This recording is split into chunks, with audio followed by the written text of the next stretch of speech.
Hello મિત્રો, કેમ છો? આઈ હોપ તમે સૌ મજામાં હશો। તમારા માટે હું લઈને આવી ગયો છું ધોરણ 12ના સંસ્કૃતના મોસ્ટ આઈએમપી પ્રશ્નો।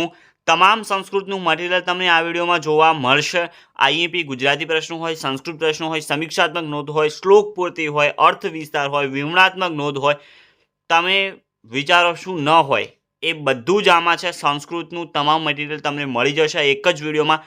તમારે આ સંપૂર્ણ જે પણ અહીંયા જે મોસ્ટ આઈએમપી પ્રશ્નો આપવામાં આવશે એ કડકડાટ તૈયાર કરવાના છે અને એની સાથે તમારે આઈએમપી પેપર સોલ્યુશન જે હું તમને આ ચેનલ ઉપર પ્રોવાઈડ કરીશ એ તમારે કડકડાટ તૈયાર હોવા જોઈએ જો આ વખતની પરીક્ષામાં ફોડવું હોય તો।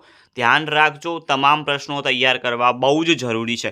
ચાલો જોઈ લઈએ આપણે સંસ્કૃતનું મટીરિયલ। એ પહેલાં હરતા ફરતા ચેનલ ઉપર પહેલી વખત ચેનલને ભાળી છે તો સબસ્ક્રાઈબ કરી દો। એના કંઈ પૈસા નથી, તમને બહુ મદદ મળવાની છે આ ચેનલ દ્વારા, એનો ભરોસો હું તમને આપું છું। ડિસ્ક્રિપ્શનમાં ટેલિગ્રામ ચેનલની લિંક મળી જશે, એ જોઈન કરી દેજો કારણ કે ત્યાં ઘણું બધું મટીરિયલ હું તમને પ્રોવાઈડ કરાવવાનો છું। તો ચાલો આઈએમપી ગુજરાતી પ્રશ્નોથી શરૂઆત કરીએ અને તમામ મટીરિયલ આપણે ચૂટકી ભેગું પતાવી દઈએ। પહેલું છે અપ્રચેતા કોણ છે, બીજું છે કેવો પુરુષ અલ્પાયુ બને છે, જેને આપણે હોટ પીકમાં મૂક્યો છે એટલે કે પૂછાવાની શક્યતા ઊંચી રહેશે એવું સમજવાનું છે આ વખતે। અધર્મથી વર્તનાર પુરુષની છેવટે શી ગતિ થાય છે એનું પણ આપણે અલર્ટ આપીએ છીએ, પૂછાવાની શક્યતા હાઈ રહેશે। છઠ લોકો ભોળા લોકોને કેવી રીતે હણી નાખે છે, યક્ષ બધા ભાઈઓને શા માટે જીવિત કરે છે, ભૂમિથી ભારે અને આકાશથી ઊંચું કોણ છે, કુંભકર્ણ કોણ હતો, વૈદ્યની જરૂર ક્યારે રહેતી નથી, આને પણ આપણે હોટ પીકમાં મૂક્યો છે। હાથી અને કૂતરા વચ્ચે શું ભેદ છે, આનું આપણે અલર્ટ આપીએ છીએ। શિક્ષકનું કાર્ય શું છે ભાઈ, ઓકે, શિક્ષક શું કામ કરે છે એ તમારે લખવાનું રહેશે। કર્ણની દાન ક્ષમતાને કવિ કઈ રીતે સમજાવે છે એ પણ હોટ પીકમાં આપી મૂકી દીધેલો છે તો તૈયાર કરી દેવાનો છે। દ વર્ણના માધ્યમથી કયા ગુણનો ઉપદેશ કરવામાં આવ્યો છે એનું પણ અલર્ટ આપીએ છીએ। દ ઇતિ પાઠ કયા ઉપનિષદમાંથી લેવાયો છે, કંકણશ્ય તું લોભેન પાઠમાંથી મળતો બોધ તમારા શબ્દોમાં લખવાનો છે। સંદેહની બાબતમાં મુસાફિર શું વિચારે છે એનું આપણે અલર્ટ આપીએ છીએ, ઘણી વખત આ પ્રશ્ન પૂછાય છે। રામ અને સુગ્રીવ કઈ બાબતે સમદુખિયા છે, પુરુષાર્થ કેટલા છે, કયા કયા, મહર્ષિ દયાનંદે શાનો ઉપદેશ આપ્યો એનું આપણે અલર્ટ આપીએ છીએ। દયાનંદે સંન્યાસની દીક્ષા કોની પાસેથી લીધી અને કયા સ્થળ ઉપર લીધી એ તમારે તૈયાર કરી દેવાનું છે, તમારી બુકમાં જ આપેલું છે। મંત્રીએ ત્રીજી પુતળીમાં કઈ વિશેષતા જોઈ, વનલતાઓ અને પાદપો દ્વારા આશ્રમમાં શું શું થતું હતું, વસુસંગ કીર્તનનો આશય શું છે એનું આપણે હોટપીકમાં મૂકેલો છે એટલે કે પૂછાવાની શક્યતા હાઈ રહેશે।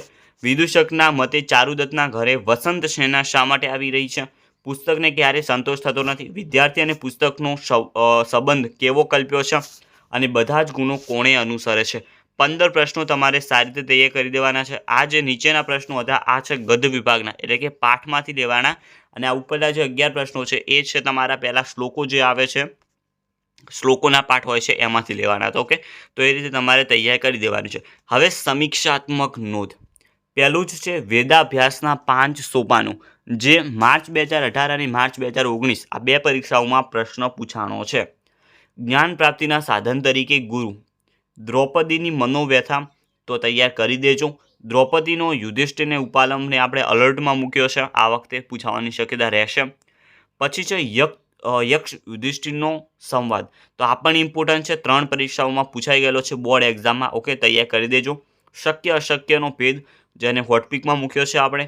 આહાર અને વ્યાયામ આ પણ તમે જોઈ શકો છો 3 પરીક્ષામાં પૂછાણો છે અને આ વખતે હોટપીકમાં મૂક્યો છે। પ્રજાપતિનો ઉપદેશ લોભ વૃત્તિનું પરિણામનું આપણે અલર્ટ આપીએ છીએ, પૂછાવાની શક્યતા રહેશે।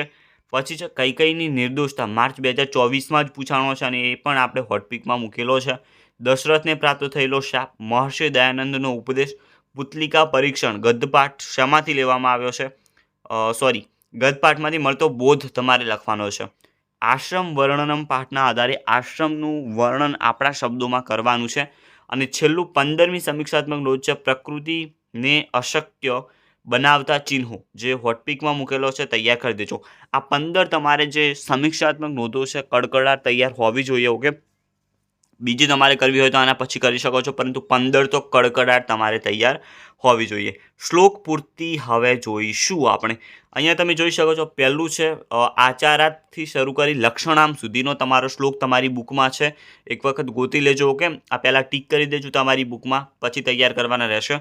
ઓગસ્ટ 2020 અને મે 2021ની બોર્ડ પરીક્ષામાં પૂછાઈ ગઈ છે. યથાનમ મધુથી શરૂ કરી મહત સુધીનો તમારો શ્લોક છે, બુકમાં આપેલો છે. 22, 23 અને 19 3 પરીક્ષાઓમાં પૂછાણો છે. યથા કાસ્ટમયોથી શરૂ કરી નામ ધારકા સુધીનો છે, જેને આપણે હોટ પિકમાં મૂકેલો છે. સારી રીતે કડકડાટ શ્લોક તૈયાર કરી દેજો. દુરાચારોથી શરૂ કરી અલ્પાયુરેવ સુધીનો છે, એ પણ માર્ચ 2024માં જ પૂછાણો છે અને જુલાઈ 2019માં, અને હોટ પિકમાં મૂકેલો છે. તૈયાર સારી રીતે તમે કરી દેજો. એના પછી 5મો છે સર્વમ પરવશમથી શરૂ કરીને સુખ દુઃખ સુધીનો છે. માર્ચ 2022, માર્ચ 2019, માર્ચ 2018 અને માર્ચ 2024માં પણ આજે 5મો છે પૂછાણો છે. કડકડાટ તૈયાર હોવો જોઈએ. વેદ સ્વીક્રમથી શરૂ કરી હિ પંચધા સુધીનો છે, હોટપિકમાં મૂકેલો છે. તૈયાર કરી દેજો. અને છેલ્લો છે 7 આપ્યા છે આપણા. ઓકે, 7 આપ્યા છે. થાલા ફોર રીઝન 7 આપ્યા છે. તો છેલ્લો જે 7મો છે આચારાત લબ્ધેથી શરૂ કરી હંત લક્ષણમ સુધીનો છે, જેનું પણ આપણે અલર્ટ આપીએ છીએ. તૈયાર કરી દેજો. પહેલાં 7 જે છે તમારી બુકમાં તમે ટીક કરી દેજો. ઓકે, ગોતીને ટીક કરી દેજો અને પછી તમારે તૈયારી કરવાની રહેશે. વિવરણાત્મક નોંધ. પહેલો છે જ્યેષ્ઠ બ્રહ્મ, બીજો છે ગોભેરગા ઇવ ગોપતિ, માર્ચ 18માં પૂછાણો છે અને એનું પણ આપણે હોટપિકમાં મૂક્યો છે, અલર્ટ આપીએ છીએ. યુધિષ્ઠિર, નિંદ્રાસમ યાચ્યતે. ઓકે, આ 2 પરીક્ષામાં પૂછાણો છે. સ્થાણુ, જેનું અલર્ટ આપીએ છીએ આપણે. પછી છે સુરતરુ દ ઇતિ સુમંત્ર, જે આપણે હોટપિકમાં મૂક્યો છે. પ્રદક્ષિણા બહુ ઇમ્પોર્ટન્ટ છે, તૈયાર કરી દેજો. ગૃહસ્થાશ્રમ સપ્તપદીનું આપણે અલર્ટ આપીએ છીએ. આર્ય સમાજ, સત્યાર્થ પ્રકાશ, યજ્ઞોપવિતમ, ઘણી બધી પરીક્ષાઓમાં પૂછાણો છે. ઓકે, અને હોટપિકમાં પણ આ વખતે મૂક્યો છે, તો આ વખતે પૂછાવાની શક્યતા થોડી ઊંચી રહેશે. કર્ણશ્ય ચ કવચ કુંડળમ, તો એને પણ આપણે હોટપિકમાં મૂકેલો છે. વ્યાધામ, એ પણ હોટપિકમાં છે. અને મેધા જે છે એ પણ માર્ચ 2024, 2023 અને મે 2021ની પરીક્ષાઓમાં પૂછાઈ ગયેલું છે. તો આટલા જે તમારે 17 છે તૈયાર કરી દેવાની છે. હવે સંદર્ભ સમજૂતી તમે જોઈ શકો છો. ઓકે, સંદર્ભ સમજૂતી તમે જોઈ શકો છો. તો હું વાંચતો નથી. ઓકે, સંસ્કૃત છે, વાંચતા થોડી વાર લાગશે, તો તમે એક વખત જોઈ લો. અહીંયા તમારા માટે એ ફાયદાની વાત છે કે મેં પાઠ પણ લખી દીધેલા છે. ઓકે, કારણ કે પંક્તિ તમને જો ડાયરેક્ટ આપવામાં આવે તો તમે શોધી ન શકો, એટલે કે પાઠ લખી દીધેલા છે, તમે જોઈ શકો છો. તો એ રીતે તમારી એ પાઠ ખોલો અને એ પંક્તિ તમે ટીક કરી દો. પછી તમારે એ સરખી રીતે સમજૂતી સાથે તૈયાર કરવાની છે. તો બધા જ અહીંયા પાઠ લખેલા છે. એકવાર ઝડપથી આ પાઠ તમારી બુકમાં તમે ટીક કરી લેજો આ પંક્તિ, તો તમને વધુ ફાયદો થશે. 17 છે, તમે જોઈ શકો છો. જલ્દી કરો, આમાંથી જ પૂછાતું હોય છે. ઓકે, તો કચાશ ના રાખતા. તમારી પરીક્ષા છે, બહુ ઇમ્પોર્ટન્ટ, તમારા જીવનની પરીક્ષા છે. છેલ્લી પરીક્ષા તમે કહી શકો એ રીતની છે. માર્ક્સ લાવવા જરૂરી છે. 17 એ 17 કડકડાટ તૈયાર તમારે હોવું જોઈએ. આમાં મુખ્ય શું હોય છે કે આ જે પંક્તિ આપવામાં આવી છે એનું મુખ્ય તો તમને અનુવાદ આવડવું જોઈએ. અનુવાદ જો આવડતું હશે તો પછી તમે આગળ પછી ગમે તે લખી શકશો. ઓકે, ગપ્પા પણ મારી શકશો. તો તૈયાર કરી દેજો. પછી આઈએમપી શ્લોકોનો અર્થ વિસ્તાર હવે તમે જોઈ શકો છો. પહેલું જે કૃષકાવાળો તમારો જે પાઠમાં તમને મળી જશે. કૃષકા એ કૃષિમ કૃત્વા ધાન્યમ યચ્છન્તિ સ્વેચ્છાયા ઉપકુર્વન્તિ જીવેભ્યઃ તસ્માત રૂપમ ત એવ મે. તો આ માર્ચ 2024, માર્ચ 2020, 2022 સોરી 2018, જુલાઈ 2018, મે 2021 કેટલી પરીક્ષાઓમાં પૂછાણો છે. તો ઇમ્પોર્ટન્ટ કેવો છે તમે જોઈ શકો છો. તૈયાર કરી દેજો. બીજો છે વ્યાધિનાશવાળો. વ્યાધિનાશે સદા દક્ષા ભીષજ સ્વાસ્થ્ય રક્ષકા, એ તમારે તૈયાર કરી દેવાનો છે. 2 પરીક્ષામાં પૂછાઈ ગયો છે. એના પછી ફક્ત 5 જ આપ્યા છે. ઓકે, કંઈ ટેન્શન ના લેતા. ત્રીજો છે યેશામ દેશ હિતૈવ પ્રાણ જ્ઞાનમ તથા બલમ સૈનિકા રાષ્ટ્રરક્ષયી તસ્માત રૂપમ ત એવ મે. તો આ હોટપિકમાં મૂકેલો છે. તૈયાર કરી દેજો. ચોથો તમે છે વિદ્યાદાનવાળો, તો એ પણ તૈયાર કરવાનો છે. લેટેસ્ટ 2024માં પણ પૂછાઈ ગયેલો છે. અલર્ટ પણ આપણે આપીએ છીએ. તૈયાર કરી દેજો. 5મો આવિષ્કારમ નવકૃત્વા દુઃખમ પરિહંતયે પ્રેયો વૈજ્ઞાનિકા સંતિ તસ્માત રૂપમ ત એવ મે. હોટપિકમાં મૂક્યો છે, તૈયાર કરી દેજો. ફક્ત 5 અર્થ વિસ્તાર છે, તમારે તૈયાર કરી દેવાના છે. પરિચયાત્મક નોટ જોઈ શકો છો. રામાયણ પહેલું તો છે, પ્રભુ શ્રી રામની છે રામાયણ. પછી છે મહાભારત. ત્રીજું છે કુમાર સંભવમ, અને આ તો હો કેટલામાં પૂછાણું છે તમે જોઈ શકો છો. 1 પરીક્ષા, 2, 3, 4, 5 અને 6 બોર્ડ એક્ઝામમાં કુમાર સંભવમ પૂછાયેલું છે. તો આપણે આઈએમપી જે આપીએ છીએ એમ તેમ આઈએમપી નથી આપતા. પાછલા ઘણા વર્ષોનો ટ્રેક રેકોર્ડ જોઈને હું તમને આઈએમપી પ્રોવાઈડ કરું છું. બીજાઓની જેમ ડાયરેક્ટ લખીને આપી નથી દેતો. તો ધ્યાનમાં રાખજો, તૈયારી કરજો, સાથ આપજો મારો. પેપરના જે સોલ્યુશન હું તમને કરાવવાનો છે તૈયાર કરજો જો તમારે માર્ક્સ લાવવા હોય તો. ઓકે, ભરોસો જરૂરી છે. ચોથું છે શિશુપાલ વધમ, તો એ પણ તૈયાર કરી દેવાનો છે. કાદંબરીનો આપણે આપીએ છીએ અલર્ટ. હિતોપદેશ જે છે એ પણ હોટપિકમાં મૂકેલો છે, તૈયાર કરી દેજો.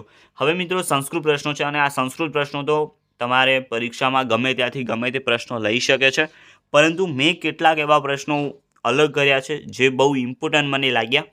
તો હું જેમ જેમ તમને બતાવું, ઉપર પીડીએફ સ્ક્રોલ કરું, તમે જે આ પ્રશ્નો છે એ તમારી બુકમાં ટીક કરી લો, અને એક વખત પરીક્ષા આપવા જો એના પહેલાં કડકડાટ આ પ્રશ્નો તૈયાર કરી દેજો. આની ઉપરાંત તમે બીજા પ્રશ્નો જો કરી શકો છો તમારી બુકમાંથી તો એ સારું રહેશે, પરંતુ આ પ્રશ્નો તો તૈયાર કરી જ દેજો. ઓકે, પૂછાવાની શક્યતા રહેશે. સંસ્કૃત પ્રશ્નો છે, ટૂંકા પ્રશ્નો તો પછી ગમે ત્યાંથી આવી શકે, તો એ આપણે પૂરી ગેરંટી એની લેતા નથી, પરંતુ તમારે ઇમ્પોર્ટન્ટ પ્રશ્નો મેં બહાર નીકાળ્યા છે, તમારે તૈયાર કરી દેવાના છે. તો મિત્રો આ હતું તમારા માટે સંસ્કૃત માટેનું આઈએમપી મટીરિયલ. હવે આપણે ફક્ત અહીંયા સુધી રહેવાના નથી. આઈએમપી પ્રશ્નો તમે જો કડકડાટ તૈયાર કરી દો, એના પછી હું તમને આઈએમપી પેપરના સોલ્યુશન પ્રોવાઈડ કરવાનો છું. પાછલા 3 કે 4 વર્ષના એક જ વિષયના પેપરોના સોલ્યુશન હું તમને પ્રોવાઈડ કરીશ, જેથી ગમે તે ક્વેશ્ચન રિપીટ થશે આ વખતની પરીક્ષામાં તમે કડકડાટ લખી શકશો. તો ભરોસો રાખજો, તમારા મિત્રોને શેર કરતા રહેજો. મિત્રો વિડીયો લાઈક કરતા રહેજો. વિડીયો લાઈક કરવો જરૂરી છે, જેથી મને પણ મોટિવેશન મળે તમારા માટે રાતે ઉજાગરા કરીને વિડીયોઝ બનાવવાનું. ઓકે, ચેનલ સાથે જોડાઈ જાઓ, ચેનલ સબસ્ક્રાઈબ કરી દો, ટેલિગ્રામ ચેનલ જોઈન કરી દેજો. મળીશું નવા વિડીયોમાં, ત્યાં સુધી મચાવતા રહો.